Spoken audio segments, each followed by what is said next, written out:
നമസ്കാരം.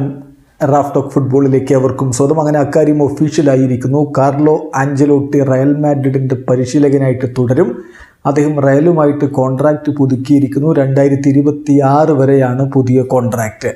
ഇക്കാര്യം ഒഫീഷ്യലായിട്ട് ഇപ്പോൾ പ്രഖ്യാപിച്ചു കഴിഞ്ഞു. അവരുടെ സോഷ്യൽ മീഡിയ പ്ലാറ്റ്ഫോമുകളിലൊക്കെ അതിൻ്റെ സ്റ്റേറ്റ്മെൻറ്റ് റയൽ മാഡ്രിഡ് പോസ്റ്റ് ചെയ്ത് കഴിഞ്ഞു. അതിൽ ആ സ്റ്റേറ്റ്മെൻറ്റിൽ അവർ പറയുന്നത് ഇങ്ങനെയാണ്: കാർലോ ആഞ്ചലോട്ടിയുടെ കോൺട്രാക്റ്റ് പുതുക്കുന്ന കാര്യം അഗ്രിമെൻറ്റിലെത്തിയിരിക്കുന്നു. മിസ്റ്റർ കാർലോ ആഞ്ചലോട്ടി 2026 ജൂൺ 30 വരെ റയൽ മാഡ്രിഡിൻ്റെ കോച്ചായിട്ട് തുടരും.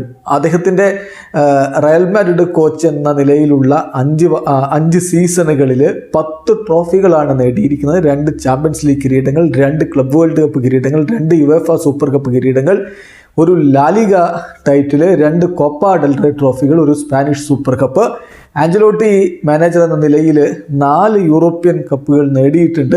അദ്ദേഹം മാത്രമാണ് ആ ഒരു നേട്ടത്തിലേക്ക് എത്തിയിട്ടുള്ളത്. അതുപോലെ തന്നെ അതിൻ്റെ ഹിസ്റ്ററിയിലെ ഏറ്റവും അധികം വിജയങ്ങൾ യൂറോപ്യൻ കപ്പിൻ്റെ അല്ലെങ്കിൽ യൂറോപ്യൻ ചാമ്പ്യൻഷിപ്പിൻ്റെ ആ ഒരു ഹിസ്റ്ററിയിൽ ഏറ്റവും അധികം വിജയങ്ങൾ 118 വിജയങ്ങൾ നേടിയിട്ടുള്ളയാളാണ്. മാത്രമല്ല 5 ലീഗുകളും യൂറോപ്പിലെ മേജർ ലീഗുകളായിട്ടുള്ള ടോപ്പ് 5 ലീഗുകളിലും കിരീടം ചൂടിയിട്ടുള്ള ഏക പരിശീലകൻ കൂടിയാണ്, ഫസ്റ്റ് പരിശീലകൻ കൂടിയാണ് അദ്ദേഹം.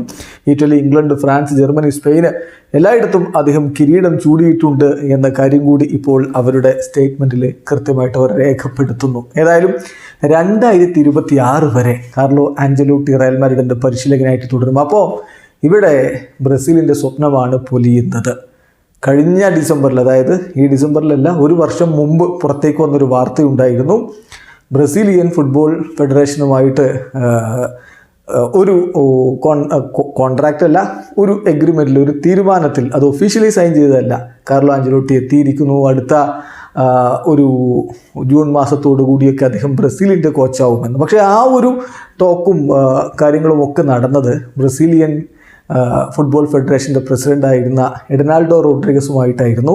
ഒഫീഷ്യലായിട്ടുള്ള കാര്യമല്ല എന്ന കാര്യം ഓർക്കുക. ഒരു മ്യൂച്വൽ അണ്ടർസ്റ്റാൻഡിങ് എന്ന രൂപത്തിലായിരുന്നു അത് അന്ന് ഗ്ലോബോ അടക്കമുള്ള മാധ്യമങ്ങൾ പുറത്തുവിട്ടത്. ആ എഡനാൾഡോ റോഡ്രിഗസിനെ ഇപ്പോൾ CBFൻ്റെ പ്രസിഡന്റ് സ്ഥാനത്ത് നിന്ന് നീക്കിയിട്ടുണ്ട് ബ്രസീലിയൻ ഫുട്ബോൾ ഫെഡറേഷൻ. അതുമായി ബന്ധപ്പെട്ടുകൊണ്ട് ഒരല്പം പ്രതിസന്ധിയിലുമാണ്. ഫിഫ വിലക്കിൻ്റെ ഒരു മുന്നറിയിപ്പൊക്കെ കൊടുത്തു നിൽക്കുന്ന ഘട്ടമാണ്. ഇത്തരമൊരു ഘട്ടത്തിലാണിപ്പോൾ റയൽ മാഡ്രിഡിൽ തന്നെ കോച്ച് ആഞ്ചലോട്ടി തുടരുമെന്ന കാര്യം ഉറപ്പായിരിക്കുന്നത്. ബ്രസീലിൻ്റെ ആഞ്ചലോട്ടിയെ കോച്ചാക്കുക എന്നുള്ള സ്വപ്നം ഇവിടെ പൊലിയുകയാണ്. ഇനി ബ്രസീലിൻ്റെ കോച്ചായിട്ട് ആര് വരും? ആരാധകർ ഇപ്പോൾ ആകാംക്ഷയോട് കൂടിയിട്ട് നോക്കിയാണ്. ഇവിടെ അവസാനിക്കുന്നു.